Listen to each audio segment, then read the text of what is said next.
تو کیا اولاد کی دعا سے اگر مرحوم والدین کے ساتھ آگے کوئی بڑا معاملہ ہو رہا ہو تو اللہ تعالیٰ بخش سکتا ہے؟ میں اپنے والدین کی بخشش کے لیے دعا کرتا ہوں، بالکل، اور دعا کرتا ہوں کہ وہ مجھ سے خوش ہو جائیں۔ آپ سے خوش ہوں گے جب آپ ان کے رشتہ داروں کے ساتھ اس نے سلوک کریں گے۔ ابو داؤد میں حدیث ہے ایک بندے کی ماں مر گئی، آپ نے فرمایا تیری خالہ زندہ ہے تو اس کے ساتھ اس نے سلوک کر، پلس یہ کہ دعا کریں۔ ابن ماجہ میں حدیث ہے کہ ایک شخص کے مرنے کے بعد اللہ تعالیٰ جنت میں اس کا ایک درجہ بلند کرتا ہے، تو پوچھتا ہے میں نے تو یہ عمل نہیں کیا تھا، تو بتایا جاتا ہے کہ تیرے بیٹے نے تیرے لیے استغفار کی تھی۔ صحیح مسلم میں حدیث ہے میت کو 3 ثواب پہنچتے ہیں، ایک تو اس نے اپنی زندگی میں نیکی کا کوئی کام کیا تھا، مرنے کے بعد ملے گا، دوسرا علم کی کوئی بات اس نے لکھی، وہ بھی ظاہر ہے اس کی، اس کو ملے گا، تیسرا نیک اولاد۔ نیک اولاد ظاہر ہے ماں باپ کی انویسٹمنٹ ہے، ان کے اعمال کا ثواب آٹومیٹکلی ماں باپ کو۔ اصال ثواب کی ایک جو فارم ہے سب سے بڑی، جس کے اوپر پوری امت کا اجماع ہے، وہ ہے میت کے لیے دعائے مغفرت کرنا۔ یہ ہے اصل بنیاد، باقی ساری چیزیں اس کے بعد میں آتی ہیں، اور اس کی جڑ قرآن میں ان الفاظ کے اندر موجود ہے۔ سورۃ الحشر کی آیت نمبر 10 ہے، اعوذ باللہ من الشیطان الرجیم، بسم اللہ الرحمن الرحیم، والذین جاءوا من بعدہم، وہ اہل ایمان جو کہ بعد میں آنے والے ہیں، یقولون، وہ کہتے ہیں اپنے سے جو اگلے گزر چکے ہیں ان کے حق میں دعا کرتے ہوئے، ربنا اغفر لنا ولاخواننا الذین سبقونا بالایمان، اے رب ہمارے مغفرت فرما دے ہماری اور ہمارے بھائیوں کی جو ہم سے پہلے ایمان کی حالت میں دنیا سے رخصت ہو گئے، ولا تجعل فی قلوبنا غلا للذین آمنوا، اور ہمارے دل میں کوئی کجی، کوئی ٹیڑھ پن، کوئی بغض و کینہ ان لوگوں کے بارے میں نہ رکھ جو مر چکے۔ ظاہر ہے جو مر چکا ہے وہ اپنے انجام کو پہنچ چکا ہے۔ صحیح بخاری میں حدیث ہے کہ مردوں کو گالی مت دو، وہ اپنے انجام کو پہنچ چکے ہیں، اچھے یا برے۔ ربنا انک رؤوف الرحیم، اے میرے رب بے شک، اے ہمارے رب بے شک تو بخشنے والا ہے، مہربان ہے۔ تو یہ اہل ایمان کو یہ بات سکھائی گئی ہے کہ ان کی یہ روش ہونی چاہیے کہ جو بھی ایمان کی حالت میں ان سے پہلے لوگ چلے گئے ان کے لیے دعائیں مغفرت کریں۔ اب یہ ایک الگ حقیقت ہے تلخ کہ ایمان کی حالت میں ہمارے معاشرے کے اندر تو اسی کو سمجھا جاتا ہے جو آپ کے فرقے پہ مرا ہو، کیونکہ دوسرے فرقے پہ مر جائے تو وہ تو ایمان کی حالت میں مرا ہی نہیں ہے۔ تو اب یہ ایک تلخ حقیقت ہے، اور اسی وجہ سے آپ دیکھتے ہیں کہ جب ایک مکتب فکر کے لوگ دوسرے مکتب فکر کا جنازہ پڑھ لیتے ہیں تو پھر بعد میں ان کے علماء فتویٰ دیتے ہیں کہ بھئی آپ کا تو نکاح ہی ٹوٹ چکا ہے، آپ نکاح بھی دوبارہ کروائیں اور تجدید ایمان بھی کروائیں، اور اس قسم کی کئی ایک فنی ویڈیوز جو اوریجنل ویڈیوز ہیں، اسلام کا مذاق اڑانے والی، مسلمانوں کی وجہ سے جو ویڈیوز بنی ہیں وہ معاشرے کے اندر عام ہے، وہ آپ نے اکثر اوقات دیکھی ہوں گی۔ اب میرے بھائیو، یہ جو دعا کا معاملہ ہے یہ اللہ تعالیٰ نے ایسا اوبلیگیٹری رکھا ہے کہ ہماری جو اسلام کی بیسک ٹیچنگز ہیں ان کے اندر اس کو ایک ضروریات دین کے طور پر اللہ تعالیٰ نے ان چیزوں کو جاری فرما دیا ہے۔ جیسا کہ صحیح بخاری اور صحیح مسلم کی متفق علیہ حدیث ہے کہ اللہ کے محبوب صلی اللہ علیہ وآلہ وسلم نے فرمایا کہ ایک مسلمان کے دوسرے مسلمان پہ 5 حقوق ہیں۔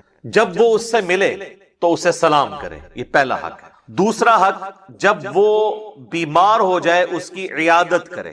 تیسرا حق، جب وہ مر جائے تو اس کی نماز جنازہ پڑھے، تو ظاہر ہے نماز جنازہ میں دعا مانگے گا مرے ہوئے کے لیے۔ چوتھا حق، جب وہ دعوت دے تو اس کی دعوت کو قبول کرے۔ اور 5واں حق یہ ہے کہ جب وہ چھینک کے جواب میں الحمدللہ کہے تو آپ اس کے جواب میں کہیں یرحمک اللہ، اللہ تعالیٰ تجھ پر رحم فرمائے۔ تو یہ 5 بنیادی حقوق ہیں، جس میں تیسرا حق ایک مسلمان کی نماز جنازہ پڑھنا ہے، اور نماز جنازہ میں ظاہر ہے کہ دعا اللہ تعالیٰ نے اس کے اندر بلٹ ان رکھ دی ہے۔ صحیح مسلم میں ایک حدیث ہے کہ اللہ کے محبوب صلی اللہ علیہ وآلہ وسلم نے فرمایا کہ جس کے جنازے میں 40 ایسے لوگ شریک ہوں جو اللہ تعالیٰ کے ساتھ شرک نہ کرتے ہوں تو اللہ تعالیٰ ان 40 لوگوں کی شفاعت اس میت کے حق میں قبول و منظور فرما دے گا، یعنی اس کی مغفرت فرما دے گا۔ تو یہ بہت بڑی فضیلت ہے۔ تو یہ بھی مرے ہوئے بندے کو زندہ لوگوں کی طرف سے پہنچنے والی ایک نفع مند چیز ہے۔ آپ اسے ایصال ثواب کہہ لیں، آپ اس کو دعائے مغفرت کہہ لیں، کوئی بھی۔ نماز جنازہ میں ہم جو دعا مانگتے ہیں، ویسے تو کئی ایک دعائیں رپورٹ ہوئی ہیں، سب سے مشہور دعا وہ ہے جو جامعہ ترمذی کے اندر ہے، سنن ابی داؤد کے اندر ہے، سنن ابن ماجہ کے اندر ہے، اور مشکات المصابی کے اندر بھی موجود ہے۔ اللہم اغفر لی حینا و میتنا، اے اللہ ہمارے جتنے زندہ ہیں ان کی بھی مغفرت فرما اور جو مر چکے ان کی بھی مغفرت فرما۔ اللہم اغفر لحینا و میتنا و شاہدنا و غائبنا، اور جتنے یہاں پہ موجود ہیں ان کی بھی، اور جو یہاں پر موجود نہیں ان کی بھی، وصغیرنا و کبیرنا، اور جتنے ہمارے چھوٹے ہیں اور جتنے ہمارے بڑے ہیں، وذکرنا و انثانا، اور جتنے مرد ہیں اور جتنی عورتیں ہیں۔ اللہم من احییتہ منا فاحیہ علی الاسلام، اے اللہ جب تک تو ہمیں زندہ رکھے تو اسلام پر زندہ رکھنا۔ وَمَن تَوَفَّيْتَهُ مِنَّا فَتَوَفَّهُ عَلَى الْإِيمَانِ، اور جب ہمیں موت آئے تو ایمان کی حالت میں موت آئے، آمین۔ اچھا، مزے کی بات دیکھیں کہ اس میں میت کا ذکر صرف ایک دفعہ ہے، باقی سب زندوں کے لیے دعائیں ہیں۔ اور یہ جو جنازے کی ایکٹیویٹی بیسیکلی رکھی اس لیے گئی ہے کہ ایک تو آپ اپنے مسلمان بھائی کا حق پورا کریں گے، اور دوسرا آپ وہاں پہ جا کے اپنی موت کو یاد کریں، نہ کہ وہاں پہ بھی جا کے آپ واٹس ایپ میسیجز دیکھ رہے ہوں۔ آپ دیکھ رہے ہیں کہ میت کو دفنایا جا رہا ہوتا ہے اور لوگوں کے فون بج رہے ہوتے ہیں۔ کئی لوگ تو یعنی میت کو دفنانے کے لیے قبر میں اترے ہوتے ہیں نا، تو ان کے بھی فون وہاں پہ بج رہے ہوتے ہیں۔ یعنی یہ ہماری کمٹمنٹ کا لیول ہے آخرت کے ساتھ اور دنیا کے ساتھ، یہ آپ کمپیریزن کر سکتے۔ پھر اس سے اگلا ورژن ہے، سنن ابی داؤد میں حدیث ہے کہ جب اپنے بھائی کو دفنا چکو تو اس کی قبر پر کھڑے ہو کر اس کے قبر میں سوالات کی استقامت کے لیے دعا کرو۔ یہ نبی الاسلام نے حکم دیا۔ ایک تو ویسے ہمارے یہاں پہ عموماً لوگ نماز جنازہ کے بعد دعا مانگنا شروع کر، تو وہ تو کوئی ثابت نہیں ہے۔ وہ جس سنن ابی داؤد یا سنن نسائی کی حدیث کا سہارا لیتے ہیں وہ تو الفاظ ہی کچھ اور ہیں۔ وہ یہ کہ جب اپنے بھائی کے لیے جنازہ پڑھو تو خلوص سے اس کے لیے دعا مانگو، تو وہ یہ کہتے ہیں کہ جنازہ پڑھنے کے بعد مانگو، حالانکہ اس چیپٹر کی آپ ہیڈنگ دیکھ لیں، وہ جنازے کے اندر پڑھے جانے والی دعاؤں کا ذکر ہو رہا ہے۔ اور یہاں پہ کیا ہوتا ہے کہ ہمارے جو حنفی بھائی ہیں، بریلوی اور دیوبندی، ان کا جنازہ تو 1 منٹ کا بھی مشکل سے ہوتا ہے، اور بعد میں دعا جو ہے وہ 5 سے 10 منٹ کی ہو رہی ہوتی ہے۔ دیوبندی نہیں مانگتے، اور ان سے پوچھیں کیوں نہیں مانگتے، وہ کہتے ہیں ثابت نہیں ہے۔ اور جب ان سے یہ پوچھیں کہ یہ جو فرض نماز کے بعد آپ اجتماعی دعا کرتے ہیں، ویسے تو اکیلے جو مرضی آپ کریں، یہ کہاں سے ثابت ہے؟ وہ کہتے ہیں یہ علماء نے جاری کی ہے تاکہ امت سے دعا اٹھ نہ جائے۔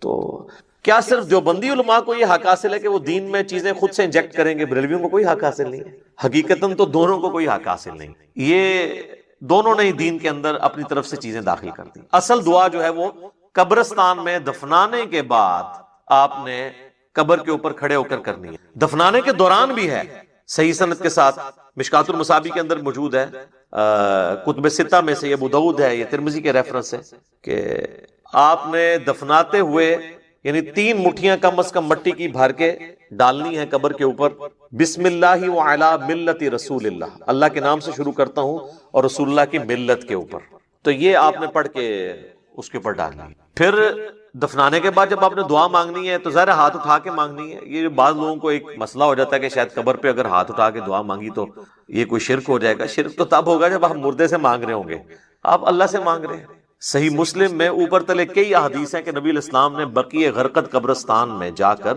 3 دفعہ دعا کی ہاتھ اٹھا کر، اور 3 دفعہ پھر ہاتھوں کو واپس لے گیا۔ تو یہ تو سنت ہے، اس میں کوئی حرج نہیں ہے۔ قبرستان میں بھی آپ ہاتھ اٹھا کے دعا کر سکتے ہیں۔ پھر قبرستان میں دفنانے کے بعد میت کے لیے دعا کرنا، اور پھر قبر کے اوپر اتنی دیر بیٹھنا کہ جتنی دیر ایک اونٹ کو نحر کر کے اس کا گوشت تقسیم کیا جائے۔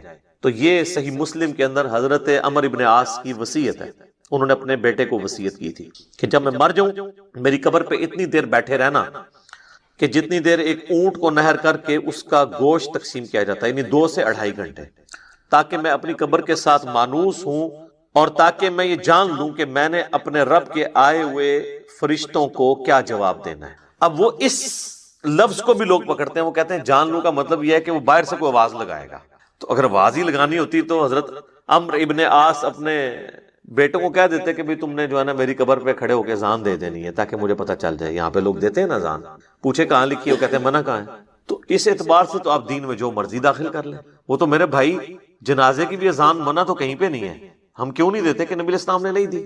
عیدین کی اذان نہیں ہوتی، منع تو کوئی نہیں ہے۔ وہ کہتے ہیں نہیں جی وہ بخاری مسلم میں حدیث ہے کہ نبی علیہ السلام عید کی اذان نہیں دیا کرتے تھے۔ سر یہ حدیث تو آپ کے کام کی نہیں ہے، آپ نے حدیث یہ دکھانی ہے کہ نبی علیہ السلام عید کی اذان سے منع فرمایا کرتے، نہیں دیا کرتے تو وہ آپ نہ بھی بتائیں، ہمیں پتہ ہے کہ نہیں دیا کرتے تھے، نہیں تو بہت سارے کام بھی نہیں کیا کرتے تھے۔ نبی علیہ السلام کی 3 بیٹیاں آپ کی مبارک زندگی میں فوت ہوئی ہیں، آپ نے ان کو اپنے ہاتھوں سے دفنایا، آپ نے کسی کا تیجا 40واں نہیں کیا۔ جب ہم پوچھتے ہیں کہ وہ کہتے ہیں جی وہ منع تو کوئی نہیں نہ کیا، ٹھیک ہے۔ تو منع والا معاملہ یہ ہے میرے بھائی کہ جو کام دین کے اندر نہیں نبی علیہ السلام نے تعلیم فرمایا وہ انڈرسٹوڈ منع ہی تصور کیا جائے. یہ ایک سینسٹیو ٹاپک ہے, میں اس کو اینڈ کے اوپر کنکلوڈ کروں گا. میں موضوع کو تلخ نہیں کرنا چاہتا اس طرف گفتگو لے جا کر. تو بہرحال آپ نے حضرت عمرو بن عاص کی جو صحیح مسلم کی حدیث ہے اس میں ان کی وصیت یہ ہے کہ آپ نے بیٹھنا ہے قبر پہ اتنی دیر, یعنی قبر کے ایگزیکٹ اوپر نہیں بیٹھنا, یعنی پاس بیٹھنا ہے, وہاں بیٹھ کے اللہ کا ذکر کریں, جو مرضی آپ کریں. تو اللہ تعالیٰ ذکر کی برکت سے مردے کے لیے, آپ کی دعاؤں کی برکت سے اس کے لیے آسانی پیدا کر دے گا. اور ظاہر ہے کہ یہ بھی اللہ کی مرضی ہے, زبردستی تو اللہ تعالیٰ کو کسی کی دعاؤں سے نہیں لگائی جا سکتی. والعیاذ باللہ تعالی.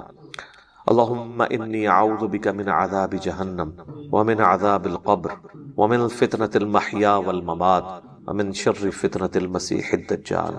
یہ دعا بخاری اور مسلم دونوں میں آئی ہے, اور نبی علیہ السلام حکم دیا کرتے تھے کہ نماز کے تشہد میں 4 چیزوں کے اگینسٹ اللہ تعالیٰ کی پناہ طلب کی جائے. اللہم انی اعوذ بک من عذاب جہنم ومن عذاب القبر ومن فتنة المحیا والممات من شر فتنة المسیح الدجال. اے اللہ میں جہنم کے عذاب سے تیری پناہ مانگتا ہوں, قبر کے عذاب سے تیری پناہ مانگتا ہوں, زندگی اور موت کے فتنے کے اگینسٹ تیری پناہ مانگتا ہوں, اور جھوٹے مسیح دجال مسیح کے فتنے سے تیری پناہ مانگتا ہوں. آمین.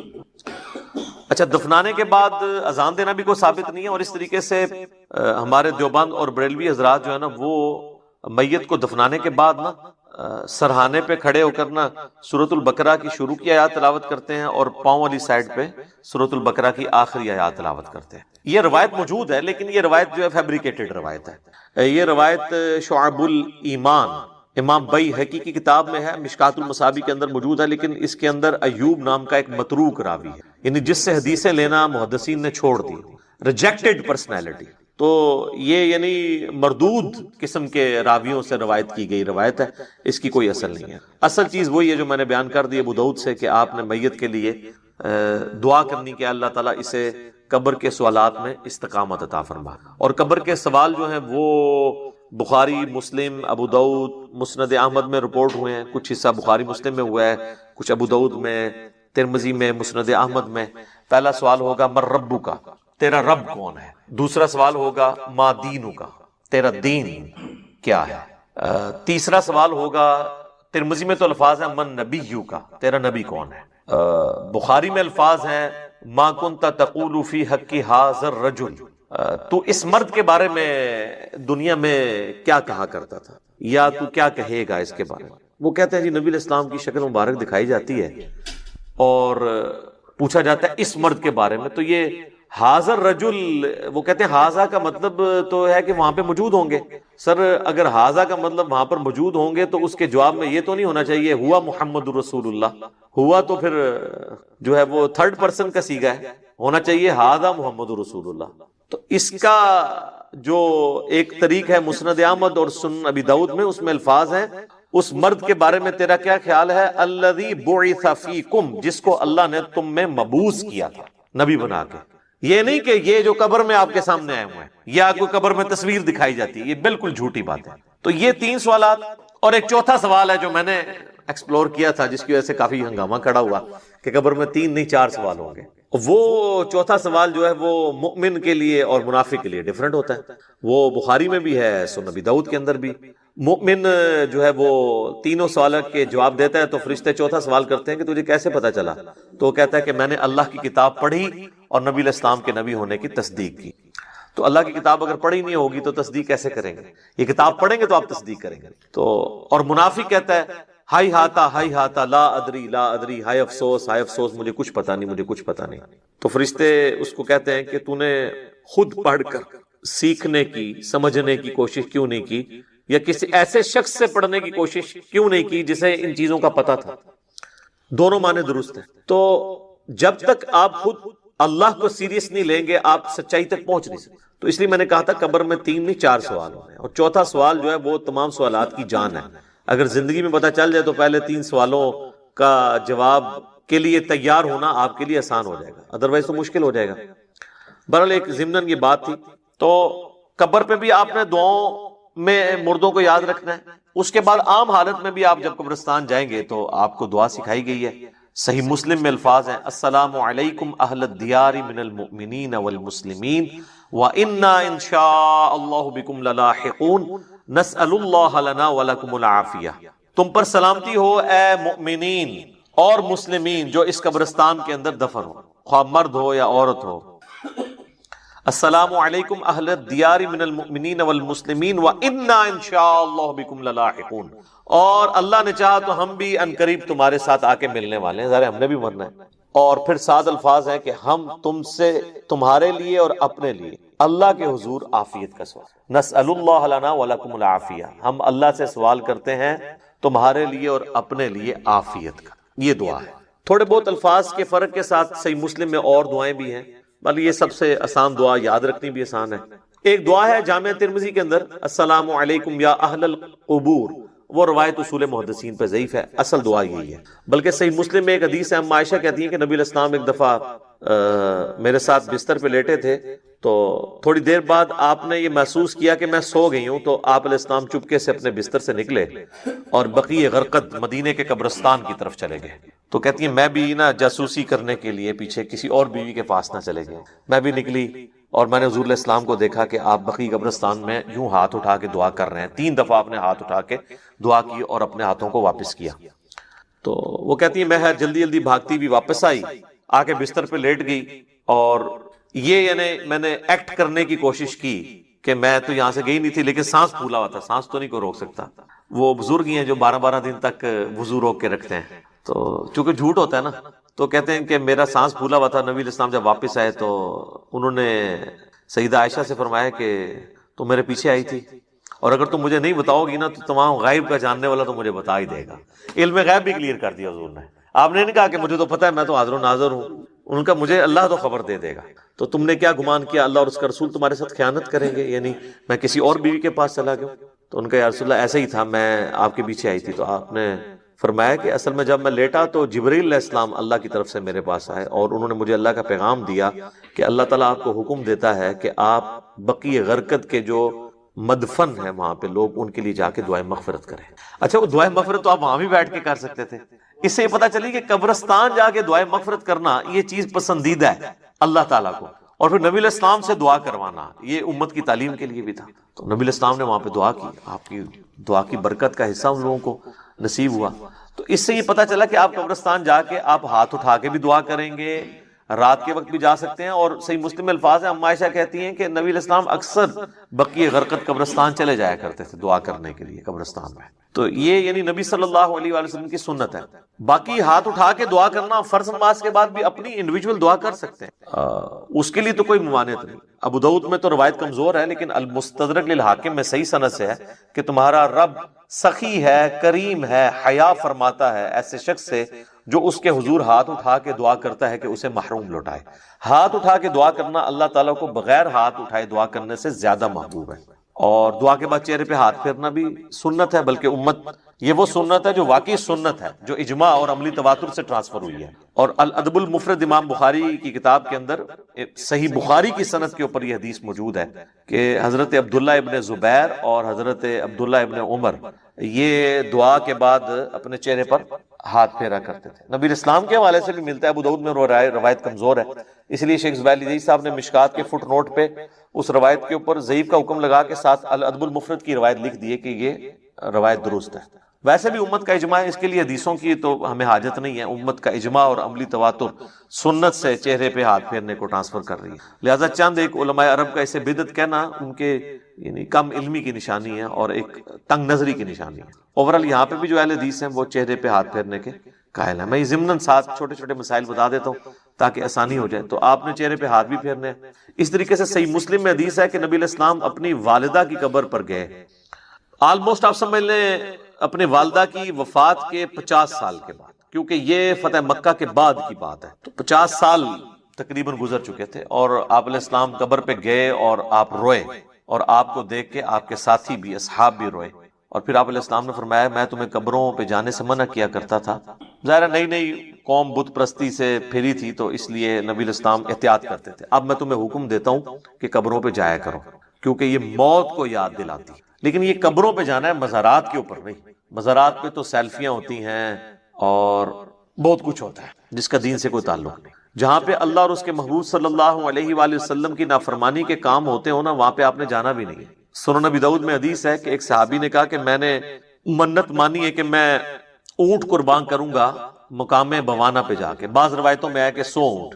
تو نبی علیہ السلام نے فرمایا کہ دیکھنا وہاں پر زمانہ جاہلیت میں کسی بت کی پرستش تو نہیں ہوتی تھی اس زمانے میں، اب نہیں. اگر اس زمانے میں بھی ہوتی تھی نا تو نہیں جانا. یا وہاں پر کوئی زمانہ جاہلیت میں میلہ تو نہیں لگا کرتا تھا. انہوں نے دونوں چیزیں جب رسول اللہ کو کنفرم کی تو آپ صلی اللہ علیہ وآلہ وسلم نے پھر ان کو اجازت دے دی، ٹھیک ہے کہ تم کرو. پھر آپ علیہ السلام نے فرمایا کہ ایسی منت نہ پوری کرو جو تمہیں یعنی عاجز کر دے، اس طرح کی منت نہ مانو، اور اگر مانی ہے تو اس کو منت کو پورا نہ کرو. اور اللہ کی نافرمانی میں بھی منت نہ مانی جائے، اور جو اللہ کی نافرمانی میں ہوگی آپ نے اس کا کفارہ بھی نہیں دینا ہوگا. جیسے میرا بیٹا ہوا تو اس کی چٹکیاں فلاں دربار پہ جا کے منواؤں گا، تو اب یہ ساری منت اس کو توڑ بھی دیں، توڑنا واجب ہے اور کفارہ بھی نہیں. اگر کوئی صحیح کوئی منت مانی تھی تو آپ اس کا کفارہ ادا کریں گے. ویسے ہوتا کچھ نہیں ہے. بخاری مسلم میں حدیث ہے کہ منت ماننے سے کنجوس کا مال نکل جاتا ہے، یہ مصیبت کو نہیں ٹال سکتا. تو بہرحال یہ ہے کہ آپ نے منت کا پھر کفارہ وہی ہے جو بخاری مسلم میں آیا کہ منت توڑنے کا کفارہ وہی ہے جو قسم توڑنے کا کفارہ سورۃ المائدہ کی آیت نمبر 89 میں ہے کہ ایک غلام آزاد کریں یا 10 مساکین کو کھانا کھلائیں یا 10 مساکین کو کپڑے لے کر دیں، اور اگر کوئی غریب ہے تو 3 مسلسل روزے رکھ لیں. تو اس طرح کی پھر منتیں آپ نے پوری نہیں کرنی ہوگی. بہرحال نبی علیہ السلام نے اپنی والدہ کی قبر پہ جا کے یہ امت کو میسج دیا کہ آپ نے قبروں کو لاوارث نہیں چھوڑنا، قبروں پہ جانا ہے، قبروں پہ جا کے عبرت حاصل کرنی ہے، اور قبروں پہ جا کے ان قبر والوں سے نہیں مانگنا بلکہ ان کے لیے دعا کرنی ہے کہ اللہ تعالیٰ ان کی مغفرت کا کوئی سامان کرے، کیونکہ وہ ہماری دعاؤں کے محتاج ہیں جو قبرستان میں دفن ہے، کیونکہ وہ تو اب اپنے اعمال آگے نہیں بڑھا سکتے. تو جو ہم پیچھے بچ گئے ہیں ہماری ذمہ داری ہے ہم ان کے لیے جا کے دعائے مغفرت والا معاملہ کریں. اچھا، اسی طریقے سے صحیح بخاری اور صحیح مسلم دونوں میں حدیث ہے کہ نبی علیہ السلام کو ایک صحابی کی وفات کی خبر ملی تو نبی علیہ السلام نے دونوں ہاتھ یوں بلند کر کے، حتیٰ کہ صحابہ کہتے ہیں ہم نے آپ کے بغلوں کی سفیدی بھی دیکھی، کیونکہ آپ کا اکثر لباس تہمد اور اوپر چادر ہوتی تھی. اگر آپ نے کرتا نہ پہنا ہو اور صرف چادر اوپر لی ہوئی ہو اور یوں ہاتھ اٹھائیں تو بغلوں کی سفیدی ظاہر ہو جاتی ہے. تو آپ نے کہا اے اللہ ابو عامر کو بخش دے اور اسے کثیر مخلوق پر فضیلت عطا فرما. تو اس سے ثابت ہوا کہ مرے ہوئے شخص کے لیے ہاتھ اٹھا کے آپ دعا کر سکتے ہیں ان الفاظ کے ساتھ.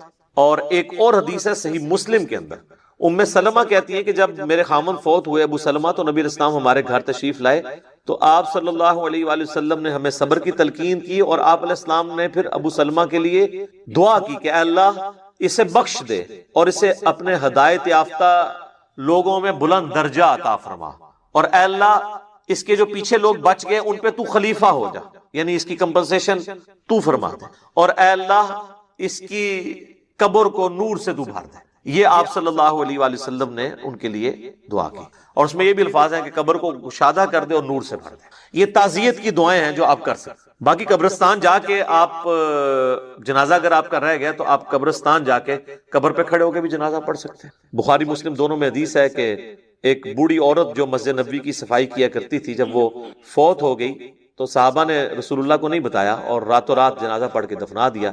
کچھ دن کے بعد نبی علیہ السلام نے پوچھا کہ وہ عورت نظر نہیں آ رہی، تو بتایا گیا کہ وہ تو فوت ہو گئی ہے. تو حضور نے فرمایا کہ مجھے اس کی قبر پہ لے جاؤ.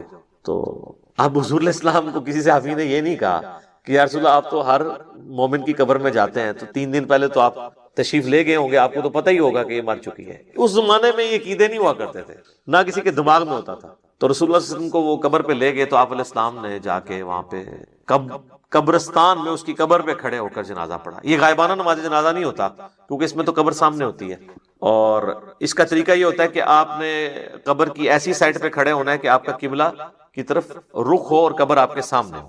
اور پھر آپ علیہ السلام نے واپسی پر فرمایا، مسلم شریف میں ڈیٹیل ہے، اس میں الفاظ ہیں کہ یہ قبریں اندھیروں میں ڈوبی ہوئی تھی، اللہ نے میرے جنازہ پڑھنے کی برکت سے انہیں نور سے بھر دیا. اب یہ سبحان اللہ تو آپ نے بول دیا ہے، لیکن اس کا جو ایک تلخ پہلو ہے کہ نبی کی دعا کی برکت سے کسی کافر کی قبر جو ہے نا وہ نور سے نہیں بھر سکتی، کیونکہ کافر کے بارے میں تو نص قطعی ہے قرآن کی. وہ تو سورہ توبہ میں آپ 70 دفعہ بھی دعا کریں ہم نہیں قبول کریں گے، منافقین کے لیے، کافروں کے لیے. تو یہ مسلمانوں کی قبریں تھیں نمبر 1. اور مسلمان ظاہر بریلوی دیوبندی اہل حدیث نہیں، اس زمانے کے مسلمان. میں صحابہ نہیں کہتا ورنہ آپ کہیں گے گستاخی ہو گئی ہے. آپ خود ہی پوچھ لیجیے گا پھر کون لوگ ہوں گے جو حضور کی زندگی میں فوت ہو چکے ہیں ایمان کی حالت میں. اچھا، تو نبی علیہ السلام نے فرمایا کہ نور سے اللہ تعالیٰ نے ان کی قبروں کو بھر دیا. اچھا، پہلے اندھیروں میں تھی، اور اس سے یہ بھی پتا چلا کہ رسول اللہ کی برکت کیا ہے کہ آپ کے جنازہ پڑھنے کی برکت سے اللہ تعالیٰ نے آپ کی دعا کی برکت سے ان کو یہ نفع عطا فرمایا. اب یہ حضور کی دعا ہی ہے، باقی تو جنازہ تو صحابہ نے بھی ان کا پڑھا ہوگا. ٹھیک ہے، یہاں تو لوگ کہتے ہیں بزرگ جنازہ پڑھ لیں تو جناب سمجھو کہ اگلے پچھلے سارے مردے بخشے گئے. تو جنازے تو ان کے بھی ہوئے ہوئے تھے، لیکن حضور کے جنازہ پڑھنے سے فرق پڑا، ویسے تو نہیں پڑا. اس طرح بخاری مسلم میں حدیث ہے، نبی علیہ السلام ایک جگہ سے گزر رہے تھے تو آپ کا خچر بدک گیا اور آپ رک گئے. تو صحابہ نے پوچھا یا رسول اللہ کیوں رکے؟ آپ نے فرمایا ان دو قبر والوں کو عذاب ہو رہا ہے. کسی صحابی نے نہیں کہا کہ کشف القبور ہے، ہمارے جو گھوڑے کے قدموں سے خاک نکل کے جو ہمارے گھوڑے کے نتھرے میں بیٹھے گی، وقت کا بڑے سے بڑا غوث بھی اس مرتبے کو نہیں پہنچ سکتا. جب غوث قبروں کے اندر جھانک کے دیکھ لیتے ہیں تو یا رسول اللہ ہم بھی ابھی دیکھ لیتے ہیں. وہ تو حضور سے پوچھ رہے کہ یا رسول اللہ یہ کیا ہے، قبر کے اندر کیا ہو رہا ہے؟ سب کہانی ہے. غوث پر سارے فیل کرتے ہیں. میرا میکینیکل انجینئرنگ دا فارمولا کو غوث پڑھ کے نا ویکھ کے میں لکھ کے دینا، لکھ کے انہوں دیکھ کے پڑھ کے دس دے. زبانی نے بڑی دور دی گل ہے، اور میں صرف کہہ رہا ہوں پڑھ کے بتا دے، سمجھا تو مجھے پتا ہے کہ وہ سکتا ہی نہیں ہے جب تک اس نے انجینئرنگ نہیں کی ہوگی. اور ان کا تو دعویٰ ہے نا کہ اللہ کو تو انجینئرنگ آتی ہے نا جی، کہ اللہ ان کو سکھاتا ہے تو پھر سکھا دے اللہ ان کو. سب کہانیاں بنائی ہوئی انہوں نے. تو نبی علیہ السلام فرمایا کہ ایک پیشاب کے چھینٹوں سے نہیں بچتا تھا، دوسرا چغلی کھایا کرتا تھا. پھر آپ علیہ السلام نے ایک ٹہنی درخت کی توڑی، اس کے دو حصے کیے اور اسے لگا دیا دونوں قبروں پہ. آپ نے فرمایا جب تک یہ ہری رہیں گی نا ان کے عذاب میں تخفیف ہوگی. اب یہ حضور کے ہاتھوں کی برکت ہے. لوگوں نے پھر آگے ضرب تقسیمیں لگا دی کہ جی وہ ٹہنیاں جو ہے اللہ کا ذکر کریں گی اور ذکر کرنے کی برکت سے یہ ہوگا. اور سب ٹہنیاں لگانے سے کیا ہونا ہے؟ وہ رسول اللہ کے مبارک ہاتھوں کی برکت تھی. اور اسی کو پھر ایکسٹراپولیٹ کیا نا انہوں نے قبروں پہ جو پھول ڈالتے ہیں. تو پھر آپ پھول نہ ڈالیں، جو نبی علیہ السلام نے کیا وہی کام کریں. آپ ضرور ٹہنی لگائیں، اور یہاں پہ لوگ لگا بھی دیتے ہیں دفناتے وقت سرانے سائڈ کے اوپر. تو آپ سنت کے اوپر اسی سنت کے اوپر عمل کریں. تو آپ نے فرمایا ایک پیشاب کے چھینٹوں سے نہیں بچتا تھا اور ایک چغلی کھایا کرتا تھا. بظاہر ایک دیکھنے میں معمولی سے گناہ ہے، لیکن ان کا عذاب یہ یعنی ان کو دیکھنا پڑا. تو نبی صلی اللہ علیہ وآلہ وسلم کے اس عمل کی برکت سے ان تک یہ نفع پہنچا. تو یہ تو حضور کی برکات ہے. تو بعض لوگ یعنی نبی علیہ السلام کے قبرستان جنازہ پڑھنے سے غائبانہ نماز جنازہ کی طرف جاتے ہیں. غائبانہ نماز جنازہ یہ نہیں ہے. صحیح بخاری میں موجود ہے نبی علیہ السلام نے نجاشی کا نماز جنازہ غائبانہ پڑھا اور آپ کو اللہ تعالیٰ نے وحی کے ذریعے بتایا. تو آپ نے فرمایا کہ تمہارا بھائی جو ہے وہ نجاشی فوت ہو گیا، تو اس کے لیے 4 تکبیریں کہیں. تو امام بخاری نے اس پہ باب نہیں باندھا کہ غائبانہ نماز جنازہ کا جواز. امام بخاری کو پتا تھا یہ نجاشی کی خصوصیت ہے، کیونکہ نجاشی کی تو وہ حیثیت نہیں تھی جو رسول اللہ کے اور اصحاب کی تھی. حضور کے نزدیک سب سے لاڈلے صحابہ، جن میں ٹاپ آف دا لسٹ حضرت زید ابن حارثہ، جن کا نام قرآن میں ہے سورۃ الاحزاب میں. حضور کے منہ بولے بیٹے، اور وہ جنگ موتا میں شہید ہوئے. تو بخاری کے الفاظ ہیں، آپ مدینہ شریف میں رو رہے ہیں کہ میرے زید کو شہید کر دیا گیا، میرے جعفر کو شہید کر دیا گیا، عبداللہ بن رواحہ کو شہید کر دیا گیا. اور پھر مسلمان اللہ کی تلواروں میں سے ایک تلوار یعنی خالد بن ولید پر متفق ہوئے ہیں. تو وہ اپنی فوج بچا کے واپس لانے میں کامیاب ہو گئے رومن امپائر کے گئے. لیکن نبی علیہ السلام نے ان کا کوئی نہیں کہا کہ اٹھو تو زید پہ نماز جنازہ غائبانہ پڑھے. تو یہ غائبانہ نماز جنازہ کیٹاسٹرافک کنڈیشن میں، اگر کوئی کفر کی سرزمین میں مر گیا ہے اور وہاں پہ اس کا کوئی یعنی نماز جنازہ پڑھنے والا نہیں ہے، تو آپ یہاں پہ ضرور پڑھیں. یہاں تو ایک شہر میں مرتا ہے، ہزاروں کا جنازہ ہوتا ہے، دوسرے شہر میں اس کا غائبانہ پڑھ رہے ہوتے ہیں. اور اس کا پڑھ رہے ہوتے ہیں جو ذرا امیر ہوتا ہے، جس نے زیادہ فنڈ دیا ہوتا ہے. غریب آدمی کے لیے کہتے ہیں جی دعا، امیر آدمی کے لیے غائبانہ نماز جنازہ. ٹھیک ہے نا؟ تو نہ آپ کی دعاؤں سے کوئی فرق پڑ رہا ہے نہ نماز جنازوں سے، کیونکہ آپ تو سب کچھ دنیا داری کے لیے کر رہے ہیں. تو یہ جو ایٹیچیوڈ ہے، پھر اس کے اوپر چندے اکٹھے کرنا. آپ پتہ نا ہمارے تو یہاں ایک بہت بڑی جماعت رہی ہے جس نے غائبانہ نماز جنازہ کو ایک ایکٹیویٹی بنا کے اس طرح پریزنٹ کیا اور یعنی ہلچل مچا کے رکھ دی اور اس میں پھر چندے اکٹھے کیے. تو یہ بھی ایک یعنی لوگوں کی جیبیں ہتھیانے کا ایک ذریعہ بن گیا. حالانکہ مردے کے لیے تو دعا کرنی ہے کہ اللہ تعالیٰ اس کے لیے کوئی آسانی والا معاملہ فرمائے. تو نبی صلی اللہ علیہ وآلہ وسلم نے دعا کے حوالے سے جو چیزیں تعلیم فرمائی ہیں میں نے کوشش کی ہے کہ آپ تک پہنچیں. کہ آپ نے دعا کرنی ہے جب کوئی شخص مر جاتا ہے، اس کے لیے دعا کرنی ہے جنازے کی شکل میں، پھر قبرستان میں جا کے دعا کرنی ہے اس کی قبر پہ کھڑے ہو کے، اس کے بعد قبر پہ بیٹھے رہنا ہے اتنی دیر 2-2.5 گھنٹے جتنی دیر اونٹ نہر کر کے اس کا گوشت تقسیم کیا جاتا ہے، چند لوگ بیٹھ جائیں. اس کے بعد بھی وقتاً فوقتاً جب قبرستان جانا ہے اس کے لیے دعا کرنی ہے، اور قبرستان نہ بھی جائیں اپنی نمازوں کے اندر آپ نے دعا کرنی ہے اس کے لیے. تو کئی ایک دعائیں ہیں، آپ یہ دعا تو ضرور کریں اپنے نماز کے تشہد میں. بخاری مسلم میں حدیث ہے جب تم تشہد پڑھ چکو، دروشی پڑھ چکو، تو جو چاہو اپنے رب سے مانگو. تو کم از کم اپنے ماں باپ کے لیے دعا مانگیں، رب ارحمہما کما ربیانی صغیرا، اے رب ان دونوں پر رحم فرما جس طرح انہوں نے بچپن میں مجھے پالا تھا. رب اجعلنی مقیم الصلاۃ ومن ذریتی ربنا وتقبل دعاء ربنا اغفر لی ولوالدی وللمؤمنین یوم یقوم الحساب. اللهم ربنا آتنا في الدنيا حسنة وفي الآخرة حسنة وقنا عذاب النار. اللهم إني أعوذ بك من عذاب جهنم ومن عذاب القبر ومن فتنة المحيا والممات ومن شر فتنة المسيح الدجال. آمین. یہ ساری دعائیں جتنی بھی آپ کو دعائیں یاد ہیں وہ آپ پڑھیں. مشکات المصابیح کی آپ پہلی جلد میں تشہد کی دعاؤں کے بیان میں چلے جائیں تو آپ کو کئی ایک دعائیں مل جائیں گی، وہ یاد کریں. قرآن میں جتنی دعائیں آئی ہیں وہ آپ مانگ سکتے ہیں، اس موقع پہ مانگیں. تو یہ میت کے اوپر، مرے ہوئے شخص کا حق ہے زندوں کے اوپر کہ اس کے لیے دعا کریں. وہ بات وہیں سے شروع ہوئی تھی سورۃ الحشر کی آیت نمبر 10 سے. ربنا اغفر لنا ولاخواننا الذین سبقونا بالایمان. جو ایمان کی حالت میں دنیا سے چلے گئے ہیں، اے اللہ ان کو بخش دے ہمارے بھائیوں، ان کے لیے دعا کرنی چاہیے. یہ ایصال ثواب کا سب سے بڑا ذریعہ ہے اور سب سے زیادہ زور اسی کے اوپر ہونا چاہیے. اس کے علاوہ بھی ذریعہ موجود ہے لیکن جو اصل بنیاد ہے وہ ہے دعا. اب آ جائیں جو باقی ذرائع ہیں. اس کی اصل وہ حدیث ہے جو صحیح مسلم کے اندر موجود ہے کہ اللہ کے محبوب صلی اللہ علیہ وآلہ وسلم نے فرمایا کہ جو شخص مر جاتا ہے نا تو اس کے تمام اعمال منقطع ہو جاتے ہیں، یعنی اب کوئی عمل وہ کر نہیں سکتا. سر میں یہ الفاظ جب پڑھتا ہوں نا یا بیان کرتا ہوں میں کانپ اٹھتا ہوں کہ جو مر گیا وہ کچھ نہیں کر سکتا. ایک بار سبحان اللہ کی بھیک بھی نہیں مانگ سکتا کہ میں ایک سیکنڈ مجھے مل جائے کہ میں سبحان اللہ کہا. آپ صلی اللہ علیہ وآلہ وسلم نے فرمایا سوائے 3 اعمال کے. مسلم شریف کے الفاظ ہیں. نمبر 1 صدقہ جاریہ، یعنی اس نے اپنی زندگی میں کوئی نیکی کا کام کیا، کہیں کنواں کھدوا دیا تھا، کہیں مسجد بنوا دی تھی، کوئی یتیم خانہ بنوا دیا تھا، اور اس طرح کی چیز جو اس کے مرنے کے بعد بھی جاری رہی، جس میں اس نے اپنی انویسٹمنٹ کی تھی مالی طور پر یا فزیکلی، تو وہ اس کو ثواب ملے گا. اور جینون ہے، ظاہر ہے کہ اس میں ہم اسے کوئی نفع نہیں پہنچا رہے، اس کے اپنے کیے ہوئے اعمال کا ثواب اسے ہم انڈائریکٹلی اس طرح پہنچا رہے ہیں کہ ہم اگر اس کنویں سے پانی پیتے ہیں تو جتنے لوگ پیئیں گے اس کا ثواب اسے ملے گا. دوسرا فرمایا کہ علم نافع، جو نفع مند علم ہے، اگر کسی نے دنیا میں کوئی نفع مند علم پھیلایا تھا تو اس کے مرنے کے بعد اس کو ثواب ملے. تو اس کے لیے تو میرے پاس دنیا میں اگر کوئی سب سے بڑی مثال ہے نا تو وہ صحیح بخاری اور صحیح مسلم ہے. ان ائمہ کو جو اللہ نے اتنی بڑی بات سجھائی کہ انہوں نے نبی علیہ السلام کی سنت کو ریٹن ریکارڈ کے طور پر جمع کیا. آج نا 1200 سال تو ہو چکے ہیں، کوئی ان کے پائی کی کتاب لا نہیں سکا. اب تو ویسے ہی بھول جائیں آپ.